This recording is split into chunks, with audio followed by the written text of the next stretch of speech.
Amaphoyisa aKwaZulu-Natal athungatha owesilisa osola ngokudlwengula abesifazane abathathu eduze kaNinakhulu ongaphathekile kahle ngokwempilo eMpendle maphakathi nesifundazwe. Kuvulwe icala njengoba kukholakala ukuthi lo gogo neminyaka engama-71 uqulekile wagcina eseshonile emva kokubona lo mshophi.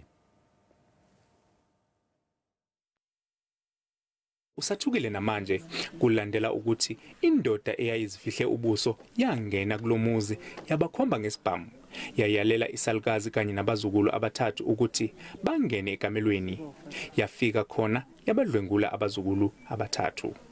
Lamantombazana aneminyaka ephakathi kuka-22 ukuya ku-25.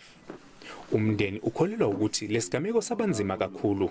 Kufike umuntu thizeni ekhaza sebusuku nje wakhaba isicapha wangena bakhomba ngasibhamu thizeni mangabe bechaza ukuthi kwakuyisibhamu wayese baqoqela ekamereni elilodwa ke waqala lapho wafuna ama cellphone engane okubukeke ngazuthi waba nesikhathi eside ngaphandle khoba mhlambe because waqhamuke esesho ukuthi ufuna i-cellphone enjani. Lesigameko kuthiwa sathatha amahora amabili. Uhulumeni wesifundazwe usuthembise ukulekelela ngokubaluleka ngokwengqondo. Okusiphethe kabuhlungu ukuthi lo obenukubeza akakatholakali. Sizawuphumula kuphela uma esetholakele. Amaphoyisa ayaphenya ngalesigameko.